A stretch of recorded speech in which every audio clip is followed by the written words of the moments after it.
So hello everyone, welcome to Prepship. ठीक है, last class में हमने कोएगुलेशन वगैरह देख लिया था, सब कुछ कोएगुलेशन के बारे में। फ्लोकुलेशन बचा है ना। उसके पहले क्वेश्चंस क्वेश्चंस कर रहे हो क्या? इन्वायरमेंटल इंजीनियरिंग में ये वाला जो चैप्टर चल रहा है, इसमें फ़िलहाल अभी इतना है कि आप क्वेश्चंस बहुत सारे लगा सकते हो, क्योंकि ये जो चैप्टर है, इसके पहले वाला और ये वाला जो दोनों में बहुत क्वेश्चंस है, खासकर एल्कलिनिटी वगैरह पे वो तो है ही है। इसमें भी चैप्टर्स है। सेडिमेंटेशन पे बहुत सारे सेडिमेंटेशन पे बहुत सारे क्वेश्चंस हैं, तो क्वेश्चंस लगाना है। और क्वेश्चंस भले से कोई सा थ्योरी वाला सब्जेक्ट हो या आपका ये वाला न्यूमेरिकल वाला सब्जेक्ट हो, क्वेश्चंस हमेशा लगाना पड़ता है। आप ऐसा मत सोचो कि ये थ्योरी वाला सब्जेक्ट है तो इसमें मैं थ्योरी बार बार पढ़ के काम हो जाएगा। नहीं, थ्योरी वाले सब्जेक्ट में एक बार थ्योरी ज़्यादा पढ़ना पड़ता है जैसे नॉर्मल वाले से, लेकिन ऐसा थोड़ी है कि थ्योरी वाला सब्जेक्ट है तो सिर्फ थ्योरी ही पढ़ना है उसमें। नहीं, प्रैक्टिस इज़ व्हाट नीडेड है ना। प्रैक्टिस तो आपको करना है। और हर बार क्वेश्चंस देखो, एक सब्जेक्ट को पकड़ा, उसके क्वेश्चंस लगाने स्टार्ट करो। देखो, एक साइकिल चलता है इसमें, उसको समझना ज़रूरी है कि आप लोगों को किस तरह से आप बोलोगे कि मेरा एक चैप्टर कंप्लीट हुआ। पहली स्टेज में आपने क्या किया? कहीं भी लेक्चर्स देखा या पढ़ा या बुक पढ़ी, पहला काम हो गया। अब क्या करो? अब सीधा ये हो गया लेक्चर्स या फिर बुक, सीधा सेकंड पे पहुंच जाओ। सेकंड इज क्वेश्चन लगाओ। अब क्वेश्चंस लगाओगे तो हो सकता है कुछ क्वेश्चंस बनेंगे, कुछ क्वेश्चन नहीं बनेंगे, है ना। तो जो बन गए क्वेश्चंस, जो बन गए वेल एंड गुड। जो नहीं बने तो उसमें आया होगा डाउट आया। ये जैसे ही डाउट आया, जहां पे भी आया, थ्योरी पढ़ते वक्त या फिर क्वेश्चन करते वक्त, ये जो एलिमेंट है ना, ये बहुत ज़्यादा इंपॉर्टेंट चीज़ है ना। इसको समझने के लिए क्या करो, मतलब कि जो चीज़ें हैं, डाउट नाम की जो चीज़ें हैं, उनको वहीं नोट कर दो। यदि आप डाउट आया तो आपने एक काम किया, क्या किया कि आपने दिमाग चलाया, लेकिन आप क्या करते हो, डाउट आने के बाद डाउट सॉल्व नहीं करते हो। अब हो सकता है कि डाउट सॉल्व भी किया और उसका सॉल्यूशन मेंशन नहीं किया आपने। वो डाउट आपका आया, डाउट को मेंशन नहीं किया, एक तो डाउट नहीं लिखा और डाउट का जो सॉल्यूशन है वो भी नहीं लिखा। तो अगली बार फिर से वही डाउट आएगा, कुछ महीने बाद जाओगे तो फिर मतलब क्या है बार बार मेहनत करने का? जिससे अच्छा डाउट आया लिख दिया, उसका जो भी सॉल्यूशन मिला, हो सकता है कि तुम उसी वक्त मिल जाए या किसी से डिस्कस करते वक्त मिल जाए। बहुत बार ऐसा भी होता है कि आपको 1.5 साल बाद मिलेगा। ऐसा हुआ है मेरे साथ बहुत बार, है ना। बट जब भी मिले उसका सॉल्यूशन भी लिखो, है ना। वो डाउट जब भी सॉल्व हो जाए तो उसका जो सॉल्यूशन है वो भी नोट करो, है ना। अब क्या हुआ? अब आपने क्या किया? एक स्टेज कंप्लीट किया। इसे मैं बोलता हूं एक स्टेज, है ना। एक स्टेज के बाद सेकंड स्टेज आता है कि आपको फिर से एक बार जल्दी से रिवाइज करना है। ये फर्स्ट टाइम की बात बता रहा हूँ, किसी भी सब्जेक्ट को पहली बार पढ़ रहे हो उसकी बात बता रहा हूँ, है ना। सीधा आप फिर से पढ़ो उस सब्जेक्ट के नोट्स, और थर्ड से ये हो गया, नोट्स पढ़ो वापस से, हो जाएगा, जल्दी हो जाएगा, 1 दिन या 2 दिन में नोट्स हो जाएगा उस चैप्टर का, है ना। फोर्थ इज फिर से क्वेश्चन लगाओ। अब क्या होगा? आपका दिमाग और बेहतर काम करेगा। बहुत बार आपका जो वही डाउट आपको आया था वो अच्छे से सॉल्व होगा, आप सॉल्यूशन भी निकाल पाओगे। जो आपने क्वेश्चंस किए थे उनमें भी कुछ नई नई मेथड्स भी यूज आएगी, उनमें भी कुछ अच्छे से आपकी थिंकिंग बढ़ेगी, और यहाँ जाके आपका एक साइकिल कंप्लीट होता है। ठीक है, तो मैं यही बोलता हूँ कि ये साइकिल कंप्लीट करना जरूरी है यदि आप पहली बार करते हो। मैं तो यहाँ से स्टार्ट करता हूँ।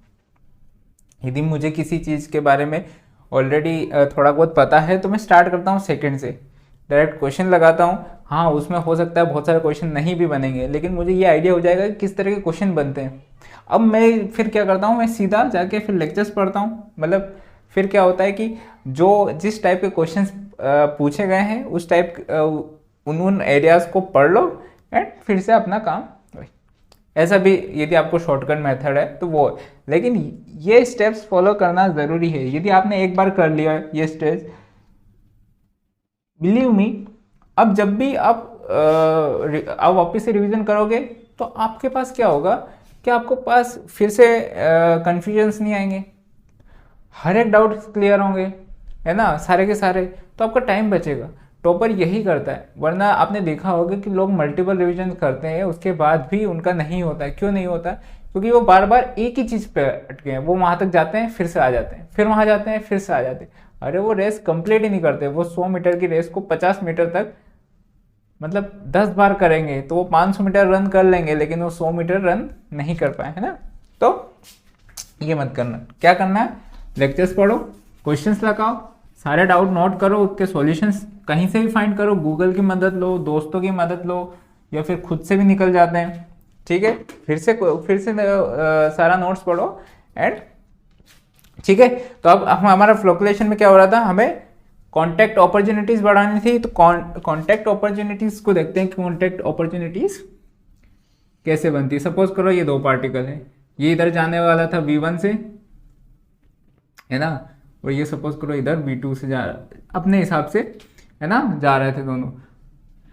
तो इनकी जो वेलोसिटी है आपस में, ये अभी जो इस डायरेक्शन में जो वेलोसिटीज है उनका और एवरेज x का डिस्टेंस, उनका डिस्टेंस, इस पे हमने एक टर्म डिफाइन किया g, वो होता है v1 बार माइनस v2 का बार अपॉन x, ये वाला, है ना। और इसे बोलते हैं हम mean, temporal mean velocity gradient. क्या है?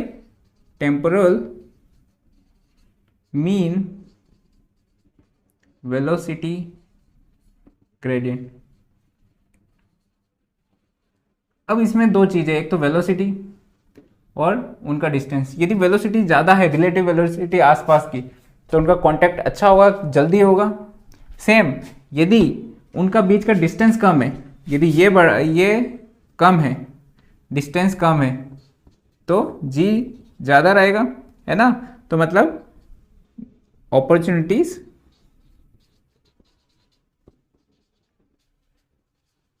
ज़्यादा रहेगी। ठीक है, तो इससे हमें पता चल जाएगा। इसकी यूनिट क्या है? ये है मीटर पर सेकेंड, और ये हो गया मीटर, मीटर मीटर गया तो ये हो जाएगा सेकेंड इनवर्स, मतलब 1/सेकेंड। ठीक है, तो लिखो इंटेंसिटी ऑफ मिक्सिंग, हेडिंग है इंटेंसिटी ऑफ मिक्सिंग। समझ में आया कि ये दोनों आपस में आ रहे हैं कांटेक्ट करने के लिए, तभी जाके मिलेंगे ना। जब तक कांटेक्ट नहीं होगा तो ये मतलब दोनों एक साथ कैसे, दो जिस्म एक जान कैसे होंगे जब तक कांटेक्ट नहीं होगा तो। ठीक है, it is intensity of mixing में लिखो कि it is denoted by a parameter, it is denoted by a parameter called as temporal mean velocity gradient G. Bracket में जी, बड़ा जी है ना, छोटा जी नहीं है, ये जी बड़ा जी है, capital. G is the measure of relative velocity of two particles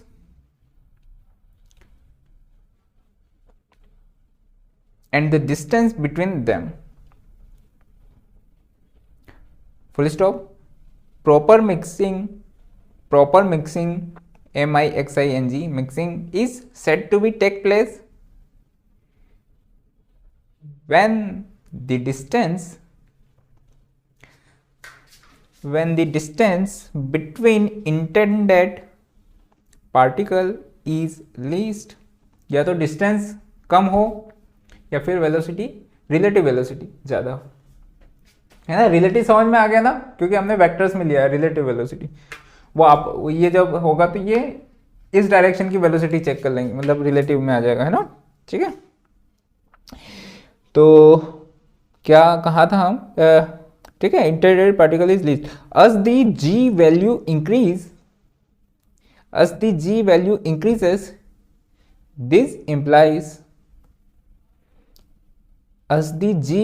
increases, this implies intensity of mixing also increases।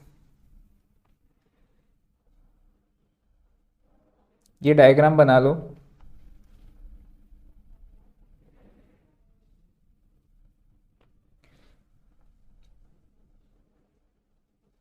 ये डायग्राम बना लो, ये लिख लो।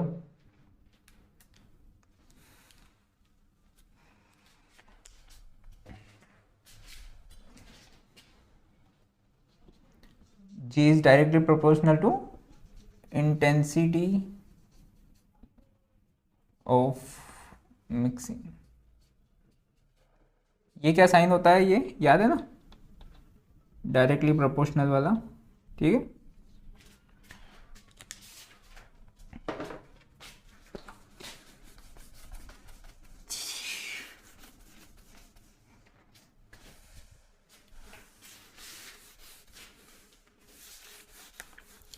एक टैंक है, क्योंकि ये फ्लक्चुएशन हम एक टैंक में करते हैं।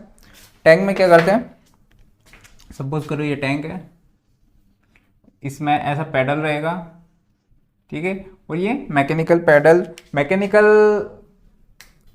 प्रेफरेबल है, हालांकि आप मैनुअल अलग टाइप के भी कर सकते हो, मैनुअल भी मतलब सेल्फ वाले है ना, मैनुअल नहीं बोलते हैं उनको, है ना। ये मैकेनिकल है, मतलब विदाउट मैकेनिकल बोल सकते हो उनको, बताऊंगा मैं। तो मैकेनिकल वाला देखो, पहले हमने क्या किया, मिलाने के लिए ये पैडल चलेगा, है ना। तो इसमें जो हमारा कांटेक्ट बने, जो मिक्सिंग है वो डिपेंड करता है कि वॉल्यूम कितना है। सपोज करो छोटा सा पैडल है और वॉल्यूम टैंक है एक कमरे बराबर, नहीं काम करेगा ना। तो वॉल्यूम पे डिपेंड करता है। पावर पे क्यों, क्योंकि बड़ा सा हमने पैडल भी दे दिया, बड़ा सा वो भी दे दिया, कमरा भी, रूम भी मतलब रूम बराबर वॉल्यूम भी दे दिया, लेकिन आप धीरे धीरे मिक्स कर रहे हो, काम नहीं चलेगा। तीसरा होता है म्यू, डायनामिक विस्कोसिटी। ये होता है रेजिस्टेंस काहे का, कि भाई ये जो पार्टिकल्स है ये आपस में आना चाहते हैं, लेकिन इनको एक रेजिस्टेंस में मिलता है विस्कोसिटी के कारण। विस्कोसिटी किसकी, पानी की, है ना। तो इन तीनों चीजों पे डिपेंड करता है, क्या डिपेंड करता है, मिक्सिंग। तो जी हमारा हो जाता है, जी का फॉर्मूला है P/μV। कैसे फाइंड किया उन्होंने, ये म्यू नहीं, वी है, वी है ना। कैसे फाइंड किया, एम्पेरिकली, है ना, ठीक है।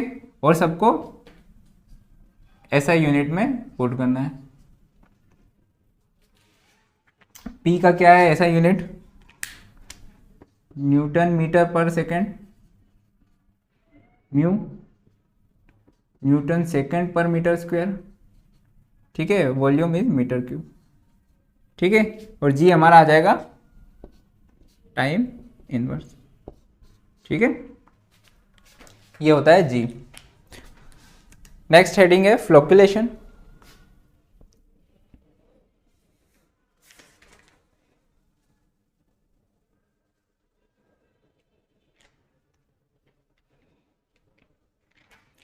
हाँ वो बता रहा था मैं, मिक्सिंग बेसिन है ना, वो देख लो कि यदि मैकेनिकली हमें यदि नहीं वो करवाना है तो क्या करेंगे,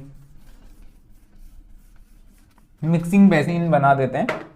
कैसे बना देंगे कि सपोज करो ये है, इसमें दीवारें बना दी ऐसी,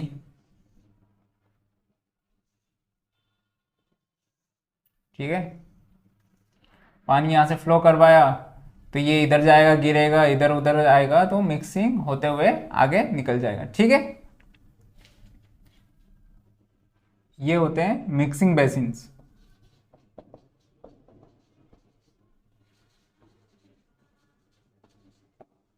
और ये है बैफल वॉल्स। बैफल्स का मतलब क्या होता है, भटकाना, है ना, बैफल वॉल्स। हम कैसे यूज करते हैं यहाँ पे, डिस्पर्स करने के लिए, बैफल वॉल्स, ठीक है। और एक होता है मैकेनिकल मिक्सर। मैकेनिकल मिक्सर कौन से वाला है, पैडल वाले, ठीक है। फ्लोकुलेशन की हेडिंग लिखो कि it is the process, flocculation में it is the process in which neutralized particles are brought with intimate contact with each other. हमने क्या किया था, कोएगुलेशन में न्यूट्रलाइज कर दिया था उनको, अब हमें उनको कॉन्टैक्ट अपॉर्चुनिटी के लिए हम क्या करते थे, उसको अच्छे से आराम आराम से मिक्स करते थे ताकि वो ज़्यादा से ज़्यादा साइज ग्रो कर सके, है ना। Intimate contact with each other so as to promote their agglomeration, full stop, so as to promote their agglomeration, full stop. This result in increased this result in increased sizes, thereby increase the efficiency of sedimentation. Size बढ़ेगा तो क्या होगा, जल्दी settle हो जाएगा. This result in increase size, thereby increase the efficiency of sedimentation, full stop. In order to increase opportunity of contact, gentle और slow mixing is done, है ना. स्लो मिक्सिंग क्यों करते हैं वो भी मैं बताऊंगा कि जेंटल, देखो एक तो फास्ट होगी एक स्लो होगी मिक्सिंग.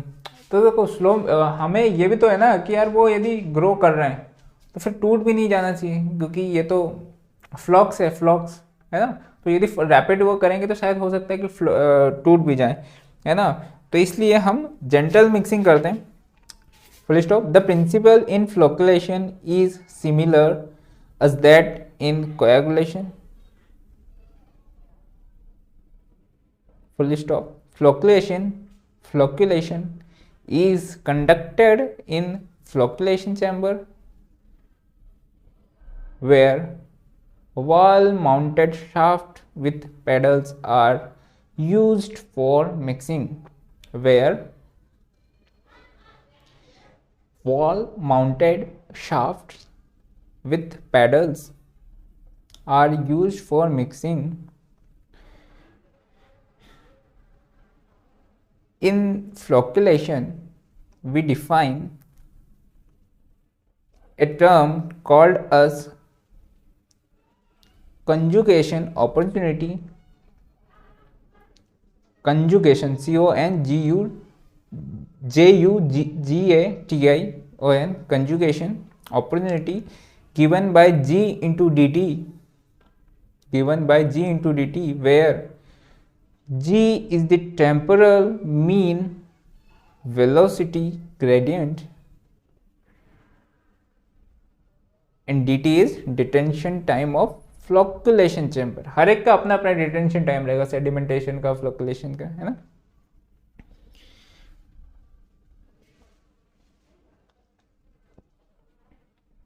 एक इन्वर्टेड कॉमा में एक लाइन लिख लो कि G signifies the number of collisions per unit time.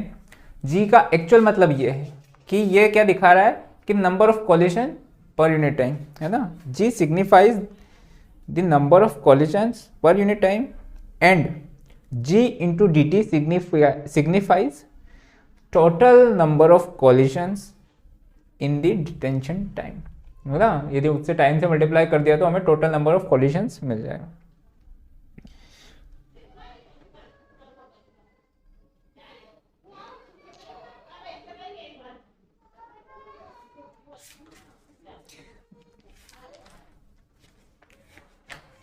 ठीक है. अब नोट करके लिख लो कि आपको लिखना है, कैसे लिखना है आपको बता रहा हूं. नोट लिखो. हम G और T के डिफरेंट कॉम्बिनेशन देखेंगे, G और T के डिफरेंट DT के डिफरेंट कॉम्बिनेशन देखेंगे, है ना. और यहाँ रिजल्ट्स देखेंगे, रिजल्ट्स, है ना, कि G इंक्रीज्ड, ज्यादा G लेस dt क्या बनाएगा, स्मॉलर एंड डेंसर फ्लॉक्स, क्योंकि उसको उतना टाइम मिला ही नहीं बड़ा लार्ज होने का, है ना. तो रिजल्ट क्या है, smaller and denser flocs. G कम T ज्यादा, larger and lighter flocs, larger and lighter flux, बड़े बन जाएंगे और लाइट बनेंगे, मतलब इजीली सेटल नहीं हो पाएंगे, वेट नहीं है उसमें। यदि जी भी ज़्यादा है और टी भी बड़ा है तो फ्लॉक जो बना है वो टूट जाएगा। तो जी भी ज़्यादा टी भी ज़्यादा तो ब्रेक्स, मतलब जो फ्लॉक बन गया था वो भी टूट जाएगा, छोटा हो जाएगा। और जी भी कम है और टी भी कम है, then only size increases, only size increases.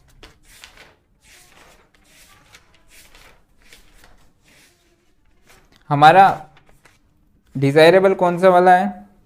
The desired types of flocs are heavy and large in nature, heavy and large in nature। तो ये कब बनेगा? जब जी भी ज़्यादा होगा टी भी ज़्यादा होगा, लेकिन इतना ज़्यादा नहीं होगा कि टूट जाए, है ना। जब वो हमने थर्ड वाला लिखा था ब्रेक्स वाला, है ना, तो वो ब्रेक ना होने के पहले तक वो हमारा डिजायरेबल है ना, लार्ज एंड हैवी वाला। ठीक है, वैसे हम है ना इसमें टेपर्ड वो करते हैं मिक्सिंग, पहले फास्ट, मतलब 4-5 पेडल्स रहते हैं, है ना, तो यहाँ फास्ट मिक्सिंग, फिर धीरे स्लो, फिर स्लो, ऐसे टेपर्ड बोलते हैं उसको, है ना। धीरे धीरे उसकी मिक्सिंग की इंटेंसिटी कम हो जाएगी। अपना जो पी था वो पी मैं उधर भूल गया। पी क्या होता है? Force into velocity. ठीक है, फोर्स कौन सा है इसमें? जब पेडल्स चलेंगे तो ड्रैग फोर्स है ना, तो power F D into V R, relative velocity.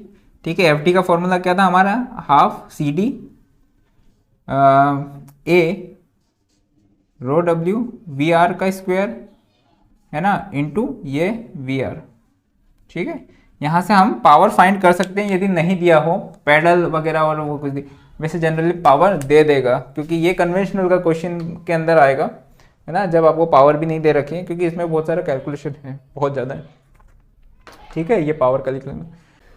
So next question number 8 देखो, क्या है 8 कि ये water treatment plant is required to process 28800 metre cube per day. ठीक है, डिस्चार्ज है मतलब मीटर क्यूब पर डे।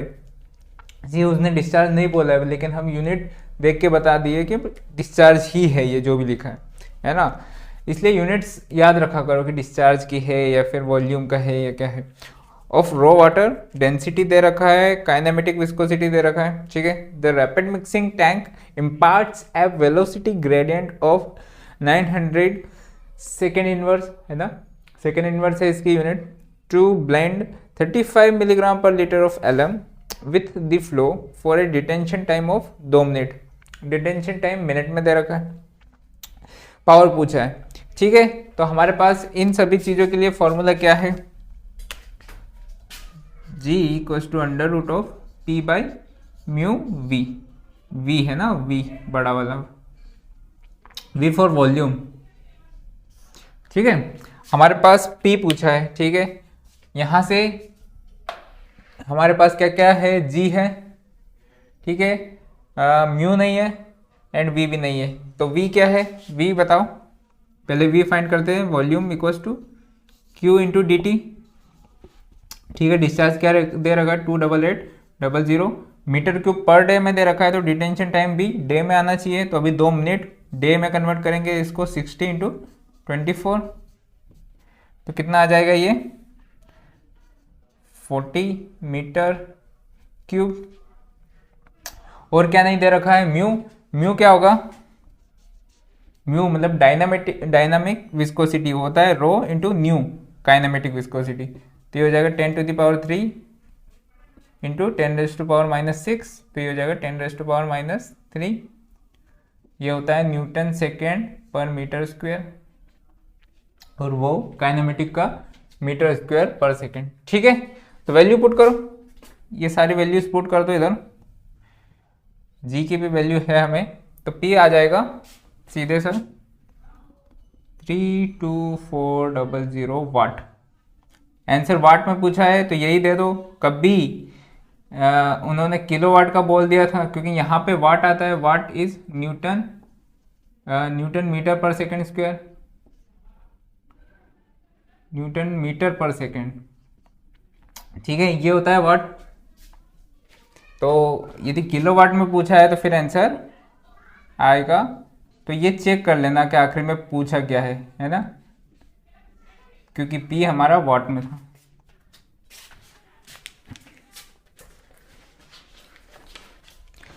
ठीक है, इसमें क्वेश्चन यदि गेट में आएगा तो पी पूछेगा या पी दे रखा रहेगा, लेकिन ईएस वगैरह में पी कैलकुलेट करने का आ सकता है, तो पी वहाँ से कैलकुलेट करेंगे ड्रैग फोर्स वगैरह। और जब हम फ्लूइड पढ़ लेंगे तो हमें जो वो इक्वेशन है जो मैंने ड्रैग फोर्स के लिए लिखवाई, उस पर क्वेश्चन भी होते हैं ना, तो हमें कोई दिक्कत नहीं होगी वहाँ पे। अभी यहाँ टॉपिक नहीं छेड़ता हूँ मैं उसको, हालांकि क्योंकि ईएस का है वो, है ना। तो पी काय में था, वाट्स में, न्यूटन मीटर पर सेकेंड, है ना। ठीक है, डिजाइन ऑफ फ्लोकुलेशन चैम्बर लिख लो, डिजाइन स्पेसिफिकेशन।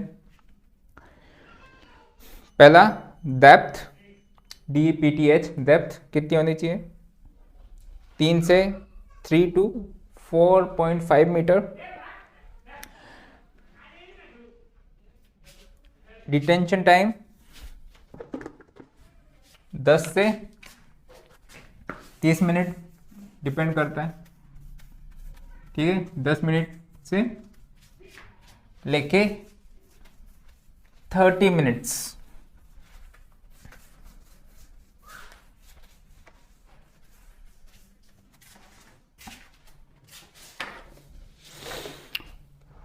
जी अपना क्या था, टेम्परल मीन वेलोसिटी ग्रेडियंट, है ना। तो the value of G ranges from 20 to 75 second inverse, 20 to 75, है ना। मतलब मिनिमम क्यों मिनिमम जो रेंज है 20, वो किसके लिए, मतलब 20 से नीचे क्यों नहीं रखते हैं, to avoid settlement of flocs in tank. जब ज़्यादा ही धीरे चलेगा पैडल तो फ्लॉक वहीं सेटल होने लग जाएंगे, है ना, और ज़्यादा तेज चलेगा तो टूट जाएंगे। तो इसलिए 20 में के आगे लिख लो, 20 के ऊपर मतलब ब्रैकेट करके, कि to avoid the settlement of settlement of flocs in tank. और 75 के आगे लिख लो कि to avoid any disintegration of already formed flocs. और कम स्पीड में ज़्यादा टाइम तक यदि हम चलाएंगे, कम स्पीड में ज़्यादा टाइम तक चलाएंगे तो जो डेंसिटी है वो काफ़ी कम रह जाएगी, है ना। तो हो सकता है कि वो जो फ्लॉक है वो तैरने लग जाए, वो कभी सेटल ही नहीं हो, उनकी डेंसिटी इतनी कम हो जाए। ठीक है, मैकेनिज्म देखते हैं हम कोएगुलेशन का, कि एक्चुअली में मैकेनिज्म में क्या हो रहा है, किन किन कारणों से और क्या क्या प्रोसेस हो रहे हैं वहाँ पे, है ना। हमने देखा था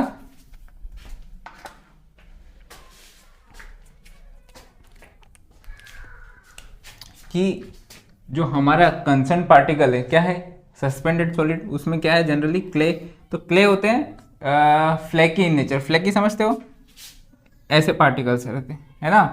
तो एक मान लो क्ले का पार्टिकल ऐसा है, एक क्ले का पार्टिकल यहाँ है, ठीक है, दोनों पे कुछ चार्ज है मान लो, और चार्ज के कारण उनका इतना एरिया वो हो रहा है, इसे बोलते हैं हम आयनिक और डिफ्यूज लेयर। क्योंकि यहाँ तक ये अपने चार्ज के कारण इन्फ्लुएंस कर रहे हैं, इसके आगे नहीं कर रहे, और इन पे जो चार्ज होगा कुछ यहाँ तक होगा, ठीक है। लेकिन जब कंसंट्रेशन, मान लो ये है नेगेटिव चार्ज, ठीक है, अब यदि कंसंट्रेशन हम बढ़ाएंगे, क्योंकि अभी दोनों का इन्फ्लुएंस नहीं हो रहा है, लेकिन यदि कंसंट्रेशन बढ़ेगा तो क्या होगा कि धीरे धीरे धीरे धीरे ये पास आएंगे, क्योंकि अभी तो 2 लोग थे तो पूरे बोर्ड पे आ गए, लेकिन ऐसे ही 50 पार्टिकल्स हो जाएंगे, तो हम जब बोर्ड पे ड्रॉ करेंगे तो हो सकता है कि इनके बीच में मुझे डिस्टेंस कम बनाना पड़े, और हो सकता है कि ओवरलैप भी कर जाए, है ना। तो कंसंट्रेशन इनको पुश करेगा, और जैसे ही ये इसके अंदर आने लगे तो इनके अंदर वंडरवॉल फोर्स होता है जो उनके खुद के मास के कारण प्रोड्यूस करता है। तो वंडरवॉल फोर्स है ना, एक तरह से ग्रेविटेशनल फोर्स की तरह होता है, अट्रैक्टिव होता है हमेशा। तो ये अट्रैक्ट करने लग जाएंगे और जैसे ही अट्रैक्ट करेंगे दोनों एक फ्लॉक बन जाएंगे एंड सेटल होने लग जाएंगे। ठीक है, तो इस वाले मैकेनिज्म को बोलते हैं हम आयनिक लेयर कंप्रेशन। तो लिख लो पहला, ionic layer compression in surface water. Most suspended solids are negatively charged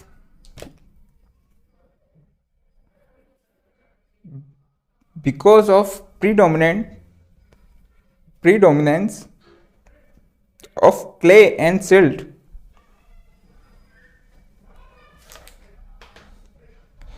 Because of predominance of clay and silt. Full stop. If their THEIR इनकी if their ionic layer or diffused layer decreases, the particles can come closer to each other. The ionic concentration of counter ions compresses the diffused layer। काय के कारण हो रहा है? Concentration बढ़ने के कारण। जैसे जैसे कंसंट्रेशन बढ़ेगा तो ये जो ये है ना, ये डिस्टेंस अपने आप कम होगा और एक बार जब ये ओवरलैप हो जाएगा तो फिर the ionic concentration of counter ion compresses the diffuse layer resulting in increased van der Waals force WANDER force, van der Waals force, full stop. Thus the net force become attractive and particle grow in size। ठीक है, आपने देखा होगा reverse या तो ईस्टुअरी बनाती है, ईस्टुअरी या फिर डेल्टा बनाती है एट एंड पे, जहाँ पे भी सपोज करो एट एंडिंग पॉइंट है जहाँ पे समुद्र से मिल रही है ना, तो जो डेल्टा बनाती है वो कौन सी वाली रिवर्स होती है? जो बहुत लॉन्ग प्लान डिस्टेंस से आती है और बहुत सारा हैवी कंसंट्रेशन ऑफ लोड लेके आती है सस्पेंडेड सॉलिड्स का। तो आखिरी में जब जाके बहुत ज़्यादा कंसंट्रेशन हो जाता है तो वहाँ पे ये वाला मैकेनिज्म के कारण वो सेटल होने लग जाते हैं और डेल्टा बनते हैं, है ना। तो सुंदरबन वगैरह ये जो अपना वेस्ट बंगाल और बांग्लादेश में जो डेल्टाज बनते हैं वो जनरली इनके ही बनते हैं, है ना। सेकंड है adsorption and charge neutralization. Same adsorption हो जाएगा किस पे? एड्जॉर्प्शन समझते हो ना, फिजिकल फोर्सेस के कारण वो किसी के ऊपर स्ट्रक हो जाएंगे और दोनों में चार्ज ट्रांसफर होकर न्यूट्रलाइज हो जाएंगे, है ना। The charges of suspended, second वाला लिखवा रहा हूं, द चार्जेस। एड्जॉर्प्शन तो पता है ना, एक होता है अब्जॉर्प्शन, एक होता है एड्जॉर्प्शन। अब्जॉर्प्शन जो है वो केमिकल प्रोसेस है और एड्जॉर्प्शन है ADSORBTION एड्जॉर्प्शन। एड्जॉर्प्शन होता है कि बस वो एक दूसरे से सिर्फ फिजिकल फोर्सेस से जुड़े हैं, है ना। जैसे ये फिजिकल फोर्स खत्म होगा वापस से अपन वो दोनों अलग हो जाएंगे, है ना। The charges of suspended solids may get neutralized due to adsorption on the surface of the PPT था हमारा चार्ज, तो उस पर एडसॉर्ब हो गए और चार्ज न्यूट्रलाइज कर दिया, full stop. If excess coagulant is added, if excess excess coagulant is added, the net sizes of coagulating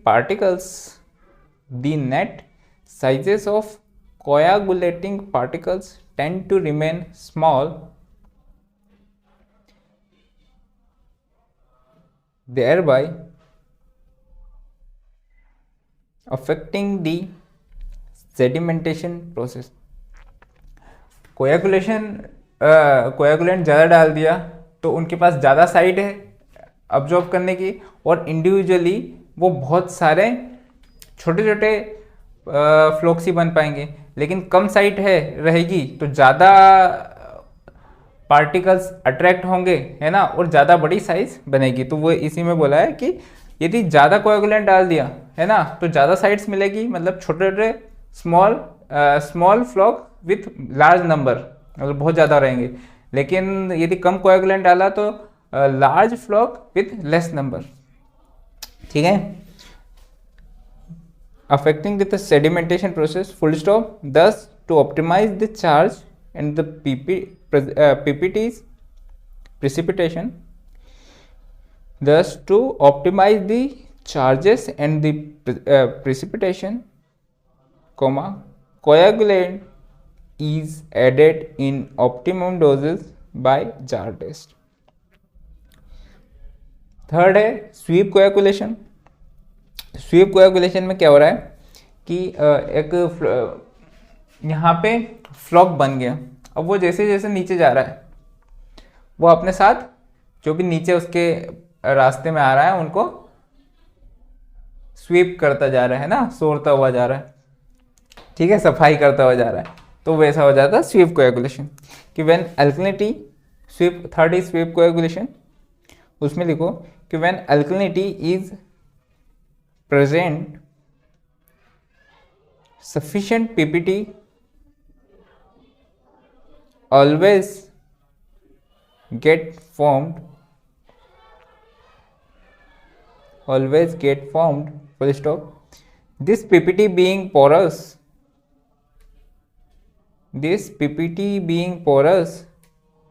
sticky and gelatinous in nature, porous, sticky and gelatinous in nature, it sweeps the solid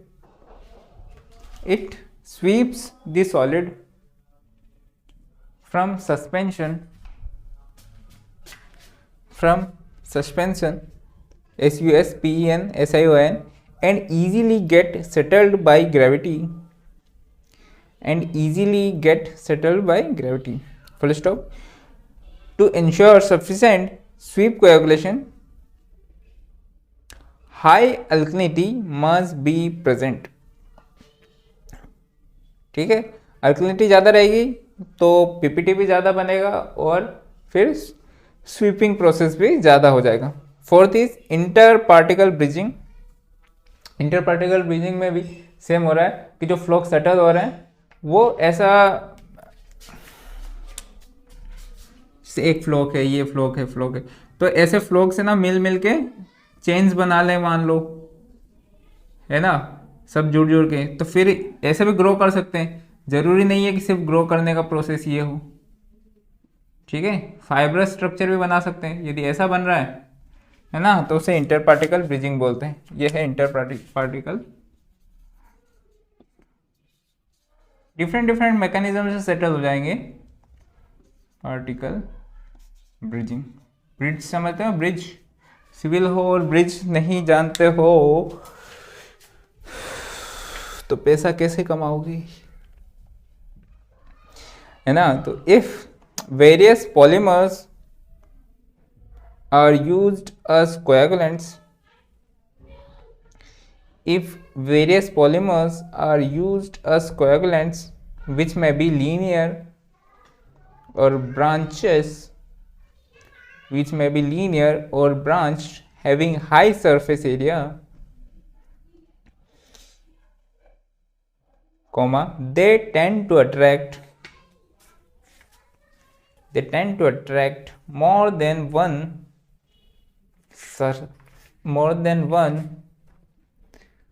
suspended solid onto their surface,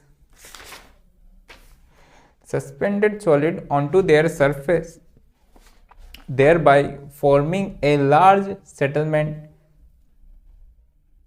and forming a large settleable mass. ठीक है। Next लिखो, relation between turbidity, alkalinity and coagulation dose. इन तीनों factor में मतलब कौन सी चीज़ें किन किन पैरामीटर्स पे कौन सा मैकेनिज्म डिपेंड करता है। तो हम टेबल बना लेंगे। टेबल में एक कॉलम है टर्बिडिटी का, एक है अल्कलिनिटी का, एक है डोज ऑफ कोएगुलेंट का, और एक प्री डोमिनेंट मैकेनिज्म। देखो मैकेनिज्म तो सारे होंगे, लेकिन डोमिनेंट कौन सा वाला होगा वो वाला हम लिखवा देंगे। तो पहला लिखो जिसमें टर्बिडिटी हाई है, अल्कलिनिटी लो है, कोएगुलेंट का डोज स्मॉल। तो मैकेनिज्म जो प्रीडोमिनेंट है वो है adsorption and charge neutralization. Turbidity से क्या मतलब होता है हमारा? टर्बिडिटी क्या दिखाता है? कंसंट्रेशन नहीं, कंसंट्रेशन तो हम डायरेक्ट कंसंट्रेशन तो दिखाता ही है, साथ में उसकी फाइननेस भी दिखाता है ना, जो उसका डिस्ट्रीब्यूशन है वो भी दिखाता है ना। तो कंसंट्रेशन ऑफ कोलॉइड मतलब टर्बिडिटी कंसंट्रेशन तो दिखाता ही है, लेकिन उसकी वो भी दिखाता है कि वो कितना ज़्यादा डिस्पर्स्ड है, मतलब कितना ज़्यादा वो फैला हुआ है ना। मैंने बताया था दोनों में डिफरेंस क्या था, है ना। सस्पेंडेड सॉलिड और टर्बिडिटी में डिफरेंस बताया था मैंने, ठीक है। सेकेंड वाला turbidity high, alkalinity high, dose of coagulant भी हाई। तो फिर क्या होगा? बहुत ज़्यादा पीपीटी बन जाएगा, स्वीप कोएगुलेशन हो जाएगा। Third is turbidity low, alkalinity low, turbidity low, alkalinity high, dose of coagulant moderate. तो adsorption and charge neutralization and sweep coagulation, इसमें सब कुछ हो रहा है। किसमें? टर्बिडिटी लो है, अल्कलिनिटी हाई है। देखो टर्बिडिटी लो है मतलब कंसंट्रेशन ऑफ सस्पेंडेड सॉलिड जिनको हमें सेटल करवाना वो कम है। अल्कलिनिटी हाई है मतलब जो पीपीटी बन रहा है वो ज़्यादा है, और हमने डोज ऑफ कोएगुलेंट मॉडरेट कर दिया, है ना, क्योंकि हाई अल्कलिनिटी है तो हाई डोज तो और ज़्यादा सिर्फ पीपीटी बनेगा, सस्पेंडेड सॉलिड तो है नहीं, है ना, तो वो फ्लॉक सेटल ही नहीं हो पाएंगे, इसलिए हमने मॉडरेट डोज कर दिया। तो उसमें एड्सॉर्प्शन भी हो रहा है, चार्ज न्यूट्रलाइजेशन भी हो रहा है, और स्वीप कोएगुलेशन तीनों है। चौथा टर्बिडिटी लो, अल्कलिनिटी लो। यदि टर्बिडिटी भी लो है और अल्कलिनिटी भी लो है तो पानी वैसे ही क्लियर होगा, सस्पेंडेड सॉलिड कम होगा। अल्कलिनिटी लो है तो पीपीटी कम फॉर्म होगा, तो यहाँ पे पार्टिकल सेटल ही नहीं हो पाएगा, क्योंकि वो सफिशिएंट अमाउंट में ग्रो ही नहीं कर पाएंगे, है ना। तो यहाँ पे कोएगुलेशन का मतलब नहीं निकलेगा। कहाँ? जहाँ पे टर्बिडिटी भी कम है और अल्कलिनिटी भी पानी की कम है। तो उसमें लिख लो कि particle can't be stabilized for any amount of coagulant dose. आप कोई सा भी कोएगुलेंट का डोज लोगे, स्मॉल, हाई, मॉडरेट, मतलब वो सेटलमेंट नहीं हो पाएगा। नेक्स्ट हमारा फिल्ट्रेशन, है ना, ठीक है, क्योंकि हमने अभी सेडिमेंटेशन में मैक्सिमम लोड जो भी था सस्पेंडेड सॉलिड का वो निकाल दिया था। यदि कोएगुलेशन एडेड सेडिमेंटेशन है तो उसमें बहुत सारे डिसॉल्व सॉलिड्स और बहुत सारे केमिकल्स जो भी एरेशन से आए थे वो निकल जाते हैं। बहुत सारी चीज़ें जब केमिकल प्रोसेस होता है कोएगुलेशन एडेड सेडिमेंटेशन में, तो बहुत सारे पीपीटी, हार्डनेस, अल्कलिनिटी वगैरह सब मैनेज होके निकल जाती है। लेकिन जो बहुत ज़्यादा फाइन पार्टिकल्स हैं वो सेटल नहीं हो पाएंगे, तो उनके लिए हम क्या करते हैं? फिल्ट्रेशन। अब फिल्ट्रेशन सेम जो वर्ड है वैसे ही समझ में आता है। फिल्ट्रेशन हम पानी को जैसे फिल्टर करते हैं, घर पे हम छलनी वगैरह से फिल्टर करते हैं, जो कि काफ़ी ज़्यादा वाइड है ना। लेकिन यहाँ पे हमें फिल्टर करना है बहुत ज़्यादा बारीक पार्टिकल्स को, है ना। तो फिल्ट्रेशन में हम क्या करते हैं? हम एक मीडियम यूज़ करते हैं जो कि हमारा काम फिल्टर करने का कर देता है जनरली। हम अच्छा चलो पहले फिल्टर मीडियाज वगैरह के बारे में बता दूंगा। पहले आप फिल्ट्रेशन के बारे में लिख लो, फिर हम समझेंगे कि कैसे कैसे हम फिल्टर करते हैं और क्या क्या फिल्ट्रेशन का सिग्निफिकेंस है फिल्ट्रेशन का, है ना। तो लिखो फिल्ट्रेशन में, filtration is the process of separating suspended and colloidal impurities from water by passing it through a porous medium, porous समझते हो, इसमें voids होते हैं, porous medium। Full stop। Filtration can be employed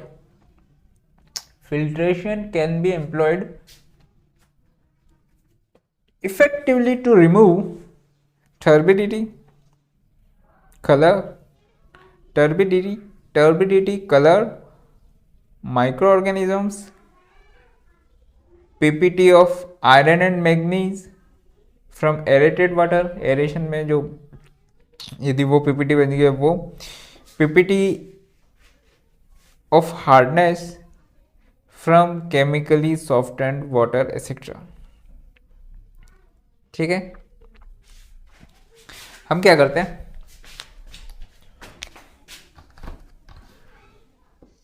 ये है हमारा पोरस मीडिया, है ना।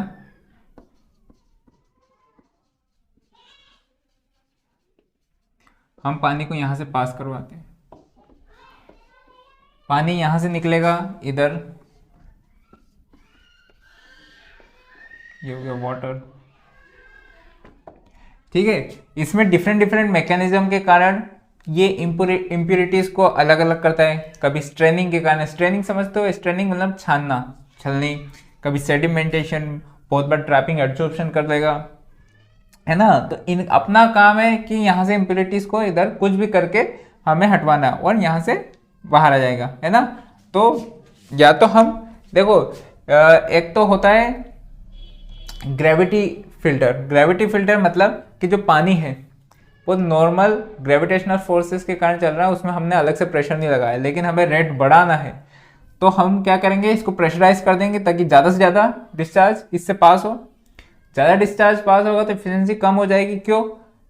क्योंकि ज़्यादा क्वांटिटी ऑफ मतलब हमें समय कम मिलेगा ना, जल्दी से पास होने लगेगा, इसका डिस्चार्ज बढ़ गया तो समय कम मिलेगा इम्प्योरिटीज हटाने के लिए, ठीक है। और दूसरा, यदि इसकी रेट पे बात करें, यदि किसी का रेट कम है ना, तो उसे स्लो फिल्टर बोलेंगे, किसी का रेट ज़्यादा है तो उसे रैपिड फिल्टर बोलेंगे, है ना। तो पहला लिखो, to accomplish filtration filters are used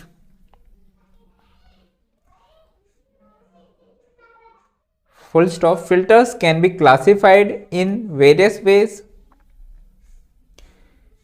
but generally they are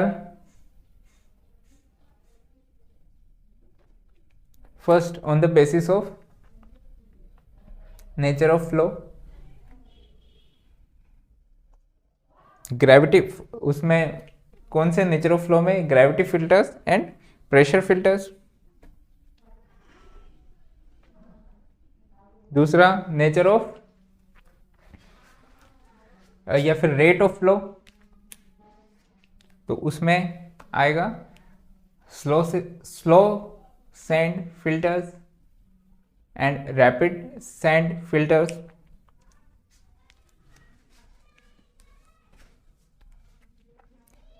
तीसरा बेसिस है नंबर ऑफ मीडिया, मतलब कितना मीडिया यूज करेंगे। यदि एक मीडियम है तो 1 2 3, है ना। तो single medium, dual medium and multi medium, है ना। तीनों अलग अलग कैटेगरी के हो गए, ठीक है। The driving force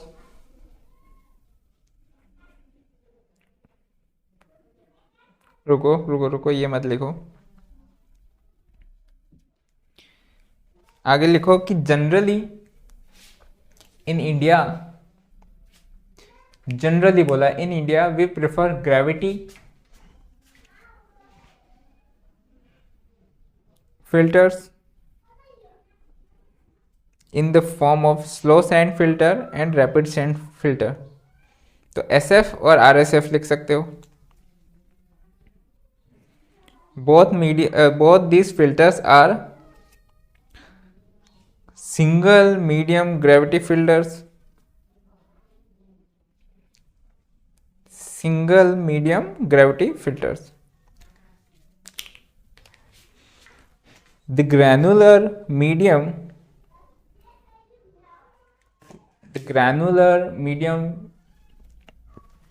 which is used can be sand, crushed coconut shells. Sand use कर सकते हैं, क्रश्ड कोकोनट शेल्स, कोमा मतलब दो हो गए है ना. एंथ्रासाइट समझते हो, कॉल है coal, comma geotextiles, comma geogrids, comma geomembrane, geotextile, geogrids, comma geomembranes, comma activated carbon, comma activated silica, comma garnet etcetera. मतलब जो भी मीडिया हमारा काम कर जाएगा वो यूज़ कर लेंगे. लेकिन पहली बात, एक तो मीडियम जो यूज़ कर रहे हैं वो सस्ता होना चाहिए. इंडिया में देखो सस्ते से सस्ते में काम हो जाए तो सबसे अच्छा है. दूसरा क्या अवेलेबल भी तो होना चाहिए. हम बोलेंगे ये वाला मीडियम बेस्ट और फिर उसको ढूंढने गए तो मिला ही नहीं, है ना. हर जगह मिल नहीं रहा क्योंकि ये तो हर सिटी में रहेगा फिल्टर्स, है ना.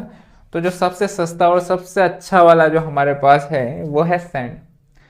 सैंड सबसे अच्छा है और हम सैंड ही यूज़ करते हैं, है ना. तो sand is usually used because it is widely available, cheap सस्ता and effective in removing impurities. हमारा काम भी हो रहा है, ये जो अपना सैंड है जो हमारा उसी से हम फिल्टर करते हैं. ठीक है, एक नोट लिख लो कि among slow sand filter and rapid sand filters, among SSF and RSF, rapid sand filters are more widely used. Rapid sand filters are more widely use क्योंकि ये जो रैपिड सैंड फिल्टर्स हैं ये डेली बेसिस पे साफ cleansing भी हो जाते हैं पहला, और दूसरा ये कि इनकी रेट अच्छा है ना. तो हमारा पर्पस भी हो जाता है और इसकी रेट अच्छी है. अब लिखो थ्योरी ऑफ फिल्ट्रेशन.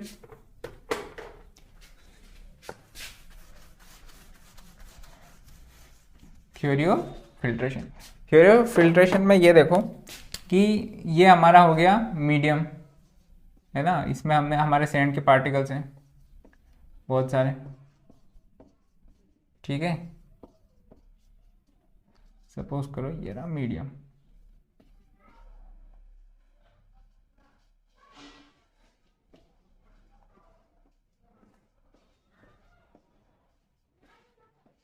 है ना, ये हो गया हमारा मीडियम. अब इम्प्योरिटी आई जो कि इससे बड़ी है, जो इनके वर्ड्स बन रहे हैं. वर्ड क्या बन रहे हैं, ये वर्ड्स हैं, है ना. यदि इससे बड़ी एक इम्प्योरिटी आई तो अपने आप वो रुक जाएगी यहाँ पे. ठीक है, तो इसे बोलते हैं जो नॉर्मल हर जगह होता है फिल्टर्स में वो होता है स्ट्रेनिंग, है ना. तो इसे बोलते हैं स्ट्रेनिंग. दूसरा है बायोलॉजिकल मेटाबॉलिज्म. बायोलॉजिकल मेटाबॉलिज्म कहाँ दिखेगा वो भी बताऊंगा पहले, लेकिन बायोलॉजिकल मेटाबॉलिज्म समझ लो कि ये सपोज करो कि यहाँ पे सैंड, ये हमारा फिल्टर मीडियम है, इस पे क्या हुआ 2-4 मतलब ये तो महीने भर तक भी चलते रहते हैं, है ना. तो यहाँ पे जो इम्प्योरिटीज आ रही है वो सेटल हो रही है, ट्रैप हो रही है यहाँ पे, और एक लेयर बन जाएगी काई की, माइक्रो ऑर्गेनिजम्स की, है ना. क्योंकि यहाँ पे ऑर्गेनिक इम्प्योरिटीज भी है। ये लेयर क्या करेगी, अब इसको तो खाना चाहिए, तो जैसे जैसे पानी आया और पानी में जो भी ऑर्गेनिक कंपाउंड उनको मिलेंगे वो खाना स्टार्ट करेंगे, तो उससे भी इम्प्योरिटीज हमारी जो ऑर्गेनिक इम्प्योरिटीज निकल जाएगी, है ना। जनरली आपने देखा होगा नदी के पास में जो वो वियर्स वगैरह होते हैं, बैराज, ऑब्स्ट्रक्शन डैम जिसे बोलते हैं, छोटा छोटा वाला जिसमें जिसे ऑब्स्ट्रक्शन बोलते हैं, जो जनरली डैम का भी पर्पस करता है। तो वहाँ से जब वो पानी फ्लो होता है तो लोग वो मछलियाँ पकड़ने जाते हैं, तो वो क्या करते हैं, सिर्फ खड़े हो जाते हैं तो वो अपने आप मछलियाँ आ जाती हैं। तो ऐसे ही है ना। तो ये होता है बायोलॉजिकल मैकेनिज्म। ये क्या करता है, ऑर्गेनिक इम्प्योरिटीज को हटाता है।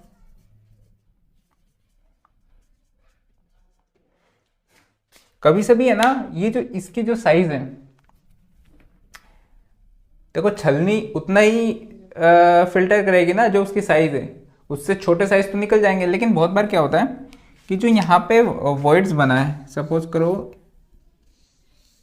इन तीनों के बीच में जो वॉइड बना है, ठीक है, लेकिन इम्प्योरिटीज है हमारी छोटी सी, दिस इज इम्प्योरिटी। तो ये इस छोटी सी इम्प्योरिटी के लिए जो ये वाला पोर्शन है, ये एक तरह से एक छोटा सा सेडिमेंटेशन टैंक की तरह काम करेगा, और ये इम्प्योरिटी वहाँ पे सेटल हो जाएगी, है ना। तो ऐसे भी इम्प्योरिटी निकल सकती है, ठीक है, ठीक है। तो थ्योरी ऑफ फिल्ट्रेशन में पहला मैकेनिकल स्ट्रेनिंग,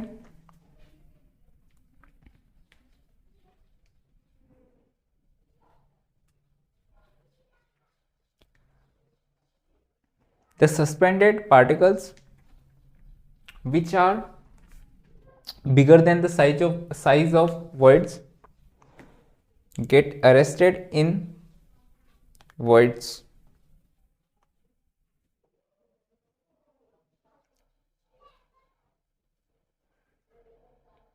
इसमें लिखो, इसका जो एक नोट करके लिखो कि mechanical straining is more in slow sand filter.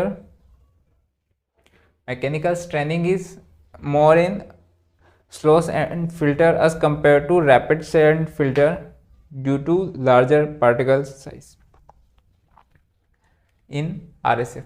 देखो रैपिड सैंड फिल्टर में क्या होता है कि हम जो स्लो सैंड फिल्टर है उसमें जो साइज ऑफ पार्टिकल्स है वो बहुत बारीक रखते हैं, इसलिए वो उसकी जो है रेट स्लो है। रैपिड सैंड फिल्टर में हमने ऐसा नहीं किया, हमने थोड़ा सा बड़ा एंड मोर यूनिफॉर्म पार्टिकल्स रखे, है ना। तो वहाँ पे रेट बढ़ जाएगा लेकिन स्ट्रेनिंग कम हो जाएगी, तो इससे इफिशिएंसी रैपिड सैंड फिल्टर की कम हो जाएगी, ठीक है। दूसरा biological metabolism, the microorganisms require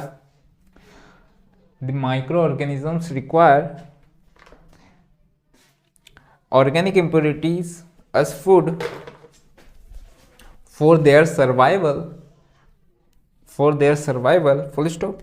Most of the impurities that enter the filters are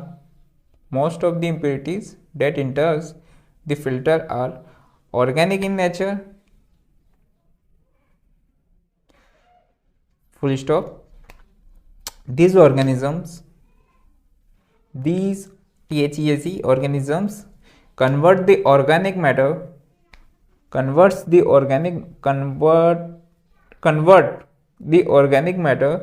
into decomposed forms by the process of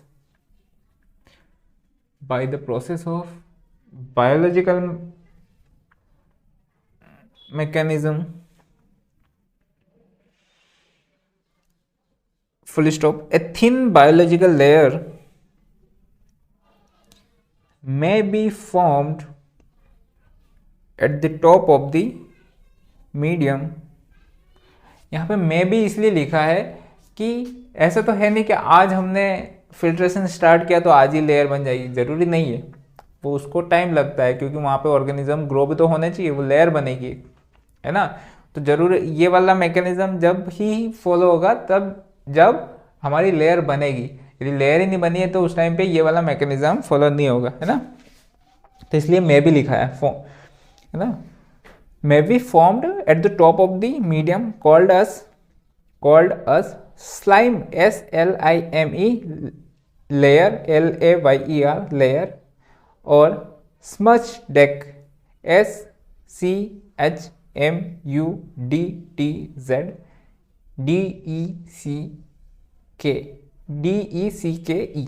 smudge deck, है ना।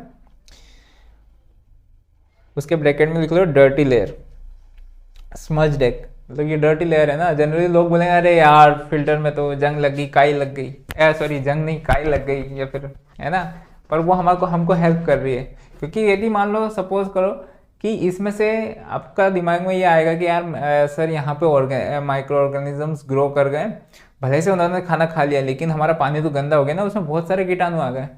ठीक है, आने तो क्या दिक्कत है, अगला हमारा डिसइंफेक्शन हो तो रहा है, आखिरी में सबको निपटा देंगे, है ना। तो कोई दिक्कत नहीं, अभी हमारा जो काम हो रहा है जब तक हम उनको सर आंखों पे सिर पे बिठा रहे हैं ना, क्योंकि ये इम्प्यूरिटीज़ को खा रहे हैं, डिकम्पोज कर रहे हैं, है ना। आखिरी में हमारा डिसइंफेक्शन होगा वहाँ पे। Full stop. The efficiency of any filter, the efficiency of any filter with respect to removal of organic matter depends upon the growth of smudge deck.